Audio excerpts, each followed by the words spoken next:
Now he was 100 times stronger than before. Gathering his chakra in his right hand, Choji delivered a blow heavier than life itself. After defeating Jirobo, he picked up his forehead protector and trudged forward, eventually leaning against a tree and falling into a deep sleep. Is this Niji's true strength? No wonder Lee was determined to defeat him before. Niji instantly appeared in front of Kidamaru and unleashed his 8 trigrams 64 palm. The rapid flurry of attacks raised a cloud of dust, but Kidamaru emerged unscathed. It turned out that Kidamaru's ability was similar to Niji's gentle fist, allowing him to produce and harden spider silk from any part of his body, even his sweat glands, to form a metallic defense. Kidamaru's battle intelligence was also formidable. By observing Niji's movements, he deduced that Niji had keen eyes that could see the minute flow of chakra. After Niji deflected numerous golden arrows with his rotation, Kidamaru, hiding in the shadows, activated his curse-marked form and summoned a giant spider. The spider released countless smaller spiders that carried webbing, forcing Niji to halt his rotation. It was clear that the 8 trigrams 64 palms was no longer sufficient. Niji pushed his limits and used the 8 trigrams 128 palms. Due to the curse mark's influence, Niji's field of vision was no longer a full 360 degrees, but had a 1% blind spot. This allowed Kidamaru to hit Niji with a kunai from his blind spot. Thankfully,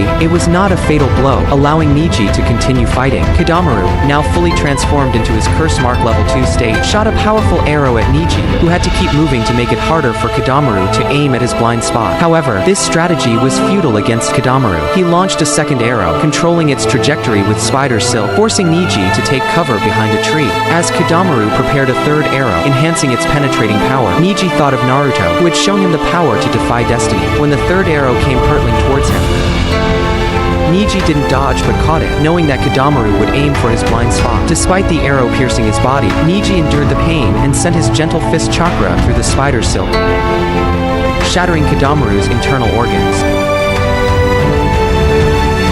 However, this was not enough to kill him. In close combat, Kidamaru was no match for Niji. Niji's relentless attacks left Kidamaru severely injured, similar to the injuries inflicted by Kimimaro. As Kidamaru fell, he asked Niji why he fought so desperately. Niji replied that he had an unyielding reason to win. As a genius, he could not afford to disappoint his comrades. True to his genius, Niji became the first Chunin to defeat one of the Sound Four by his own strength. This is Kimimaro's first appearance in the series. Although Kimimaro was recognized by Orochimaru as the perfect vessel, unfortunately, his life was too short to be used for reincarnation. At this point, Orochimaru's body was on the brink of collapse and needed to perform the reincarnation jutsu immediately. However, Sasuke, the ideal vessel, had not arrived yet. So, Orochimaru urgently found a new vessel from among his experimental subjects. In his final moment, Kimimaro decided to repay Orochimaru's kindness by bringing Sasuke back. He hastily selected Genyumaru and completed the reincarnation. Orochimaru, after being reincarnated, was unable to perform the technique again for several years. This, to some extent, ensured Sasuke's safety. At dawn, Naruto and his team caught up. With the exquisite coordination of the three, Naruto successfully grabbed Sasuke and set traps along the way to hinder the pursuing enemy. Kiba, in order to protect Akamaru, fell off a cliff with the enemy, and their fate was uncertain. At this moment, Kimimaro descended from the sky and snatched the container containing Sasuke. Shikamaru feigned an attack, distracting the enemy, while Naruto took advantage of the distraction to overtake and pursue Sasuke directly. At the cliffside, Kiba and Akamaru were also battling Sakon. Kiba's attacks continually missed, and he often suffered from invisible assaults. Both Kiba and Akamaru took soldier pills, and together they performed the Fang over Fang technique. As the dust cleared, another figure identical to Sakon emerged from his back. It turned out that Sakon's body harbored his brother Ukon, a rather disturbing realization. Sakon, not wanting to waste time on Kiba, activated his curse mark level 2, causing his chakra levels to skyrocket more than tenfold. This intimidated Kiba, but Akamaru bit Kiba's hand, seemingly to snap him out of his fear. This moment of clarity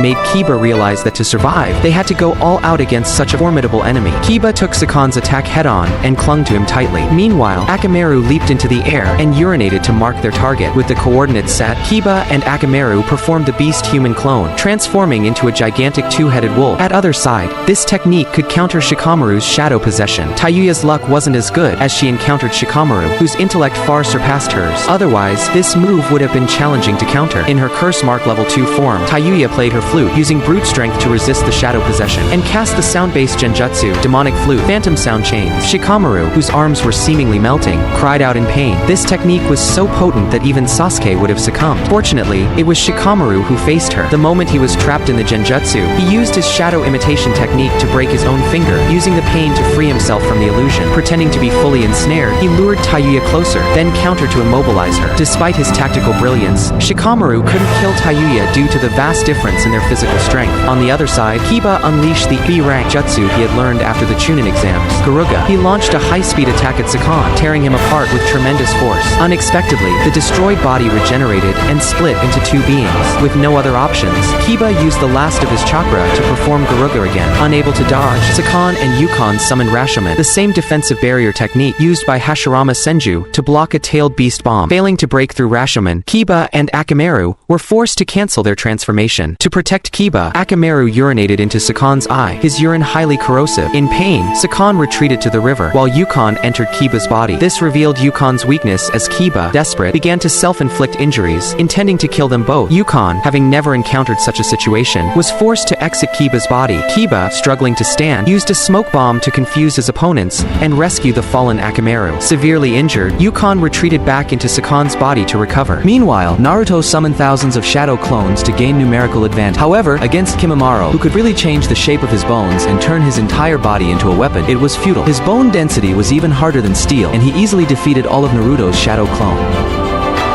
At this stalemate, Sasuke successfully entered his Cursed Seal Level 2 form, bursting forth with immense power, further solidifying his determination to join Orochimaru. Without anyone carrying him, Sasuke escaped on his own, while Naruto was about to be struck by Kimimaro. Unexpectedly, Rock Lee, whose leg injury had just healed, intervened to save him. Rock Lee, driven into a frenzy, unleashed his full power alongside Neji to barely subdue Kimimaro. Unlike Naruto, Rock Lee's taijutsu skills were undoubtedly stronger. However, Kimimaro still underestimated him, claiming Lee's attacks were too straightforward. Just as Kimimaro was about to strike Lee, he suddenly called off the fight, citing that it was time for his medication. After drinking his medicine, Lee began to drunkenly fight back. Kimimaro picked up a nearby bottle of alcohol, only to realize that Lee was just drunk. Without hesitation, Kimimaro aimed at Lee's head and stabbed, but Lee adeptly avoided the attack by adjusting his sleeping posture, effortlessly counterattacked. Finally taking Lee seriously, Kimimaro discarded his shirt and entered his Cursed Seal garment form, with his bones rapidly growing all over his body. Lee, being only a physical being, couldn't avoid being pierced by the bone, and the intense pain awakened him from his drunken state. At this point, Lee was completely outmatched by Kimimaro, covered and injured. Despite attempting to retaliate with Primary Lotus, but the bones that instantly grew from Kimimaro's body not only easily blocked this attack, but also restrained him tightly. Meanwhile, Kiba and Shikamaru were also in danger. However, just in time, a powerful gust of wind arrived, scattering Kimimaro's bone.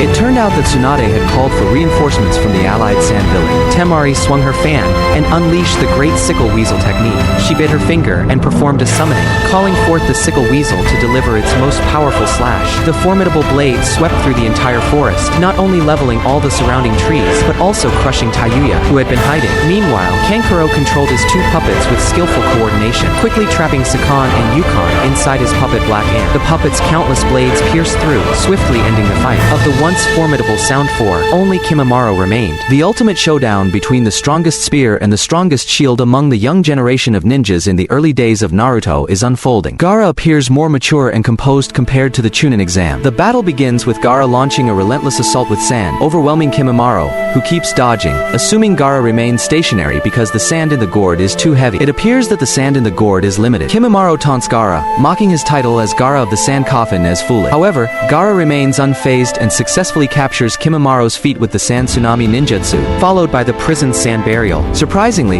Kimimaro withstands the attack by covering his skin with dense membranes of bone beneath, admitting that he underestimated Gaara. Just whenever Kimimaro finishes speaking, Gaara performs the quicksand waterfall flow, unleashing a torrent of sand like a tsunami, altering the terrain drastically and engulfing Kimimaro instantly. Gaara then claps his hands together, releasing his signature move, Prison Sand Burial. Kimimaro, buried deep underground, survives and activates his Cursed Seal Level 2 form, the Kagaya clan's ability, which revels in killing for pleasure. Kimimaro's inherent powerful bloodline limit gives him an edge in battle, attracting Orochimaru's attention and granting him the Earth Cursed Seal of equal rank to the Heaven Cursed Seal. After the flashback, Kimimaro emerges from the sand, unaffected by Gaara's attacks. Even the sand-binding coffin has no effect on him. Gaara furrows his brows, attempting to control the sand to capture Kimimaro, but Kimimaro, with his incredible speed, knocks Gaara away. From behind, he uses his spine as a weapon to bind Gaara, while his right hand is surrounded by a massive bone drill, forming an indestructible shield. Kimimaro begins to cough up blood, indicating his time is running out. With a mighty thrust, Kimimaro pierces through Gaara's shield of sand, his strongest bones gradually crumbling. Seizing the opportunity, Gaara exhausts his last chakra to execute prison sand burial, burying Kimimaro 200 meters deep in the sand pit. It seems the battle is over, but suddenly, Kimimaro's voice echoes from underground, commanding the dance of the seedling fern. Countless giant bone spikes emerge from the ground, transforming the desert into a gleaming bone forest. Gaara is also exhausted. Suddenly, Kimimaro emerges from the bone forest, roaring and attacking Gaara with bone spikes. Gaara, depleted of all means, experiences the taste of death for the first time. However, at that moment, Kimimaro finally succumbs to death. Gaara, experiencing post-traumatic stress, sees Naruto's shadow in Kimimaro. Both have a reason to live and face the unknown. Gaara questions his own purpose in the fight. This marks Black Zetsu's first appearance in the series. Naruto finally catches up, shouting as he tackles Sasuke, urging him not to be foolish. He tells Sasuke that Orochimaru wouldn't just grant him power for free. He's only using Sasuke as a vessel for his own reincarnation. Sasuke, however, employs the scorching flames along the steel wires, nearly roast Naruto. Despite facing Naruto's approach through the flames, Sasuke remains calm and unaffected. To him, Naruto's punches don't hurt or even tickle. Sasuke mocks Naruto, saying that he's disappointed in his strength. Naruto's lack of resolve for a deathmatch makes him no match for Sasuke. However, when Sasuke reveals that Naruto is his best friend, Naruto resolves to defeat Sasuke. The collision between Rasengan and Chidori astounds Sasuke with the power of Rasengan, which has pushed him to his limit. Through their fight, Naruto senses Sasuke's intent to kill, causing deep sadness in him. A top-notch ninja only needs one fight to understand the other's intentions. After saying this, Sasuke activates his cursed seal state. Just as Chidori pierces Naruto's chest, Naruto's Nine-Tails chakra begins to leak, transforming him into his Nine-Tails chakra mode. Even Sasuke is startled by this immense chakra. Naruto's wounds rapidly heal, and his appearance changes noticeably. He roars, determined to bring Sasuke back, even if it means losing limbs. The battle's tone becomes distorted as Naruto, in a berserk state, experiences a significant increase in speed and strength. At this point, Sasuke is no longer Naruto's match. Sasuke snarls, questioning how Naruto, who has no parents, can understand the pain of losing loved ones. Naruto retorts, stating that Sasuke is his only bond. Hearing this, Sasuke acknowledges Naruto by putting on his leaf headband, but insists that he will sever their bond. As he speaks, Sasuke's Sharingan evolves to 3 Tomo, allowing him to fully perceive Naruto's movements. Sasuke, now able to counter the berserk Naruto, grabs Naruto's body and slams him into the water, knocking him out. In his mental realm, the Nine-Tails sees Naruto's weakened state and grants him more power. Blood-red chakra continuously flows from Naruto, coating his body. At this stage, even Sasuke's ability to read Naruto's movements is useless. The massive chakra forms elongated arms that easily hurl Sasuke into the wall. Forced to activate his second curse mark form, Sasuke sprouts grotesque wings. The 2 Leaf Genin now engage in a battle of godlike proportions. Both in their ultimate forms, they charge up Rasengan and Chidori. The 2 enormous forces collide, forming a purple energy sphere. In the clash, their silhouettes appear, smiling at each other, because they will always be the best of friends. After the smoke clears, Naruto is left unconscious on the ground, and Sasuke's headband falls off. Rain begins to pour as Sasuke quietly watches Naruto, seemingly trying to imprint his best friend's face in his memory. When Kakashi arrives, he finds only the unconscious Naruto and Sasuke's headband. He picks up the headband and gently carries Naruto away. In the rain, Sasuke drags his exhausted body towards Orochimaru's hideout. Black Zetsu has been watching the entire fateful confrontation, hinting at a greater conspiracy brewing. This marks the beginning of the Shippuden series in Naruto. 2.5 years later, Naruto finally finished his training and returned to the Hidden Leaf Village. The 2 gatekeepers were overjoyed to see him. Konohamaru and his friends found Sakura wandering around and asked about Naruto. Although she hadn't heard any news, she felt it was about time for him to return. Meanwhile, Naruto, after arriving in the village, climbed to a high point, spreading his arms to enjoy the breeze. The village looked the same as ever. Just then, Sakura and Konohamaru arrived. After a long overdue reunion, Sakura noticed that Naruto had grown taller than her. Konohamaru immediately used his sexy jutsu, and soon after, they all headed to the Hokage's office to report to Tsunade. To test Naruto's progress from his training, Tsunade arranged a special opponent for him. his former mentor Kakashi. Seeing his old friend, Naruto presented Kakashi with a gift he had brought back, a copy of the latest Paradise series, Kakashi's favorite. However, there was no time for catching up, as Kakashi set the test for the evening. Naruto and Sakura teamed up for the challenge. On the way, Naruto learned from Temari about Gaara's transformation. Gaara had become the new Kazekage. At that moment, the hidden sand village was holding a meeting. According to information from Jiraiya, Akatsuki's activities had become more frequent. The organization comprised many rogue ninjas, including Uchiha Itachi from the Leaf Village and Kisame Hoshigaki of the Seven Ninja Swordsmen of the Mist. All Akatsuki members wore black cloaks with red clouds. After the meeting, one of the officials, Yura, experienced a sudden transformation, seemingly unlocking repressed memories. Meanwhile, two Akatsuki members were closing in on the hidden sand village. Elsewhere, Kakashi brought Naruto and Sakura to the third training ground, the same place where the three of them had once trained to steal bells. The memory of that time saddened them, as their team of three had been reduced to two following Sasuke's defection, a painful subject for both of them. The challenge they faced now was the same bell-stealing game, but this time, Kakashi would be using his full strength. With the unsealing of Yura, the outer defenses of the hidden sand village became ineffective. Sasori and Deidara successfully infiltrated the village. Deidara used explosive clay to ascend into the air, taking advantage of the village's lax aerial defenses, which were only monitored by three people. Deidara's art of explosions killed the three guards. The battle between Gaara and Deidara began immediately. Using his home field advantage, Gaara manipulated the sand to fly into the air. The sand village, essentially a large sandpit, allowed Gaara to create massive sand hands that reached out to grab Deidara. However, Deidara's clay bird was incredibly agile, easily dodging Gaara's attacks and blowing up the sand arms with his explosives. Deidara then released fast-moving bombs, but Gaara's absolute defense, created from chakra-infused sand, was too resilient to be penetrated. Gaara caught up to Deidara and managed to crush one of his arms. Underestimating Gaara, Deidara had not brought much explosive clay. Running out of options, he combined his remaining clay with chakra to form a giant puppet, aiming to obliterate the hidden sand village. Once seen as a weapon filled with hatred, Gaara, now inspired by Naruto and committed to protecting his village as the Kazekage, used a massive amount of chakra to form a large sand barrier, thwarting Deidara's attack. Seizing the opportunity, Deidara infiltrated the sand shield. Despite Gaara's quick defense, explosive clay mixed with the sand, breaking through his absolute defense. A massive explosion within the sand sphere gravely injured Gaara. Even in this state, Gaara used the last of his strength to move the sand, preventing it from crashing down and destroying the village. Deidara, impressed, acknowledged Gaara's resolve as the Kazekage. The villagers' attacks were futile against Deidara, who successfully captured the one-tailed Jinchuriki, Gaara. One might wonder why Gaara did not use Shikaku's power. Gaara couldn't fully control Shikaku, the aggressive and battle-hungry one-tail, and had to suppress its power to prevent it from going on a rampage.